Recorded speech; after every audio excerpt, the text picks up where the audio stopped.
Hello students, previous video में हमने जाना आयनिक बॉन्ड और कोवेलेंट बॉन्ड के बारे में।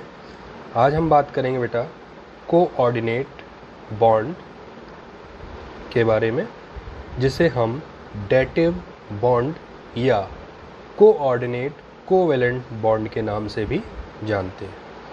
चलिए देखते हैं क्या है कोऑर्डिनेट बॉन्ड। तो in a covalent bond when both the shared electron are contributed by one of the bonded atom, the covalent bond is known as coordinate और dative bond। ठीक है, यानी एक ऐसा कोवेलेंट बॉन्ड जिसमें शेयरिंग के जो इलेक्ट्रॉन है वो किसी एक ही एटम के द्वारा डोनेट करा जाए, कंट्रीब्यूट करा जाए।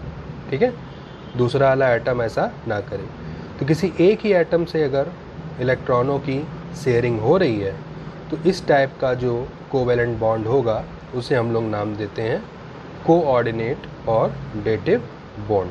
ठीक है, जबकि कोवेलेंट बॉन्ड में जो शेयरिंग होती थी वो दोनों एटम के बीच में होती थी इलेक्ट्रॉनों की इक्वल शेयरिंग से। ठीक है, जबकि कोऑर्डिनेट जो बॉन्ड बनता है इसमें जो शेयरिंग ऑफ इलेक्ट्रॉन है वो कोई एक ही एटम करेगा, कोई भी एक ही बॉन्डेड एटम करता है, दूसरा नहीं करता। ठीक है, तो इस तरह का जो कोवेलेंट बॉन्ड होता है उसे हम लोग नाम देने लगते हैं कोऑर्डिनेट बॉन्ड। ठीक है, the coordinate bond is usually represented by an arrow pointing toward an acceptor. इसको रिप्रेजेंट करने के लिए हम लोग एरो सिंबल का यूज़ करते हैं, तीर जिसे बोलते हैं, एरो का यूज़ करेंगे। और एरो का जो पॉइंट है वो उस एटम की ओर डायरेक्ट होगा या उस एटम की ओर होगा जो इलेक्ट्रॉनों को क्या कर रहा है, एक्सेप्ट कर रहा है, यानी कि इलेक्ट्रॉन एक्सेप्टर है। ठीक है, अब फॉर एग्जांपल अगर हम बात करें, जैसे कि आपका हमने एग्जांपल एक लिया है यहाँ पर H3O+।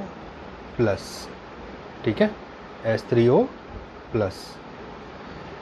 ठीक, तो इस H3O+ में हम क्या देख रहे हैं, यहाँ पर एक ऑक्सीजन एटम है। ठीक है, एक कौन है, ऑक्सीजन एटम है, और 3 हाइड्रोजन एटम है।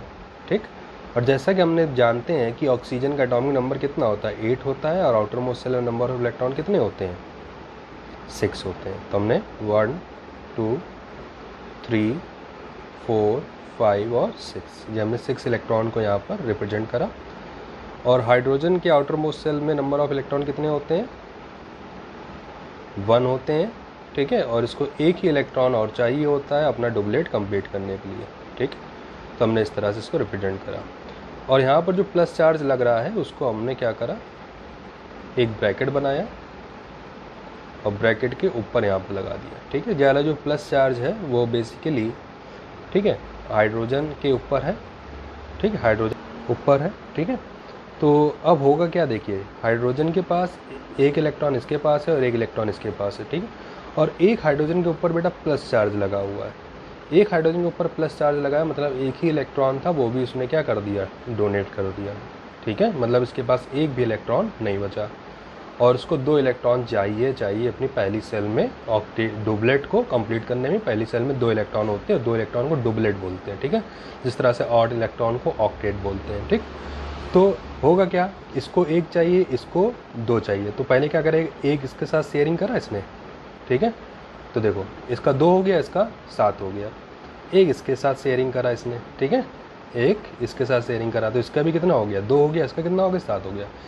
हमने कह दिया जो ये वाला हाइड्रोजन है इसके पास एक भी इलेक्ट्रॉन नहीं था, क्योंकि उसके ऊपर क्या है, प्लस चार्ज।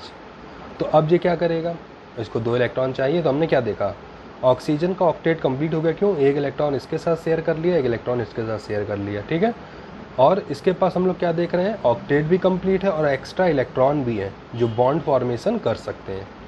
तो ऐसी कंडीशन में ये क्या करेगा, हाइड्रोजन के साथ कोऑर्डिनेट बॉन्ड बना लेगा। कैसे, अपने 2 इलेक्ट्रॉन को हाइड्रोजन से शेयर करेगा। ठीक है, through coordinate bond. Coordinate bond कैसे रिप्रेजेंट करते हैं, एरो से। तो इस तरह से ये क्या करेगा, हाइड्रोजन के साथ अपना कोऑर्डिनेट बॉन्ड बना लेगा, और ऐसा होने से इसके ऊपर जो एक्स्ट्रा इलेक्ट्रॉन थे, ठीक है, तो ये था बेटा आपका जिसे हमने H3O प्लस का लिया, ठीक। इसी तरह से अगर हम एक एग्जांपल और लेते हैं NH4+, ठीक। तो NH4+ में भी देखो नाइट्रोजन का एटॉमिक नंबर कितना होता है बेटा, 7 होता है, ठीक है। नाइट्रोजन का एटॉमिक नंबर 7 और आउटर मोशन में कितने इलेक्ट्रॉन होंगे, 5 इलेक्ट्रॉन होंगे, ठीक है। और साथ ही हाइड्रोजन कितने हैं, 4।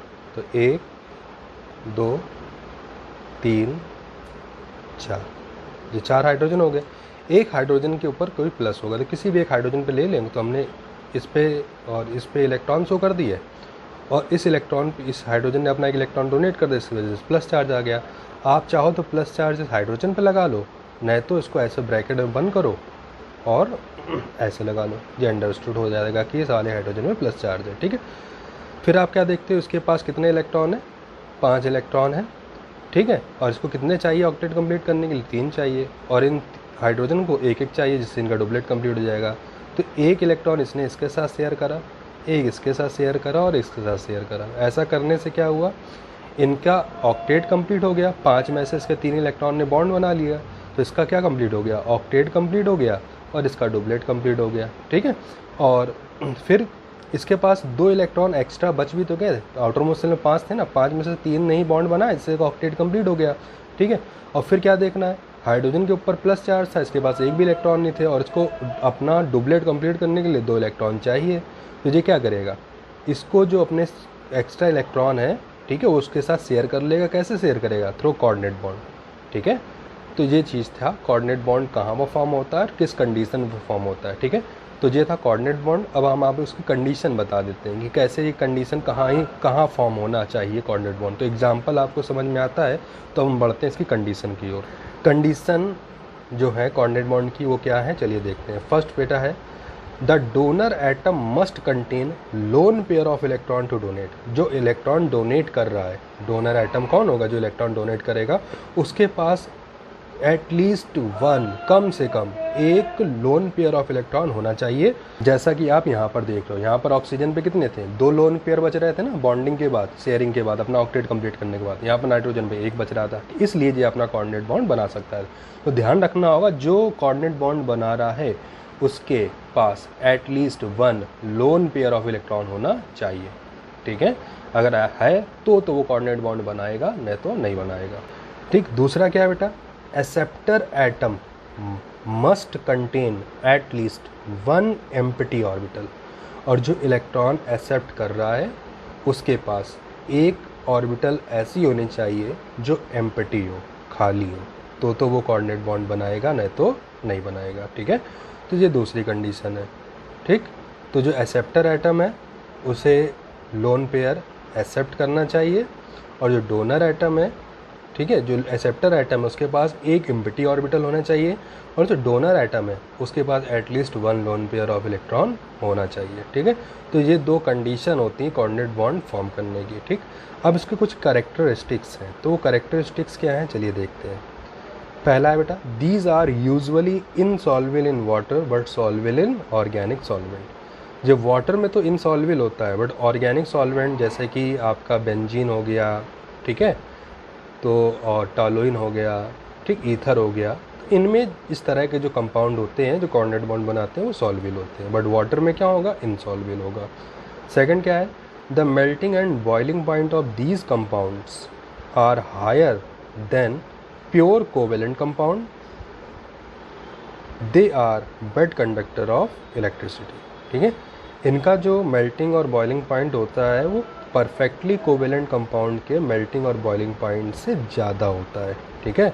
और साथ ही ये इलेक्ट्रिसिटी के बेड कंडक्टर होते हैं, मतलब इनका जो सॉल्यूशन होता है वो इलेक्ट्रिसिटी कंडक्ट नहीं कर सकता। ये कैरेक्टरिस्टिक्स थे बेटा, कंडीशन थी, कोऑर्डिनेट बॉन्ड फॉर्मेशन था और हमने इसके एग्जाम्पल भी बताए। ऐसे और भी एग्जाम्पल हैं, आप इनको करने के बना सकते हैं इनका स्ट्रक्चर। अगर स्ट्रक्चर बना सकते हैं तो बनाइए, अगर डाउट होता है तो पूछिए, ठीक है।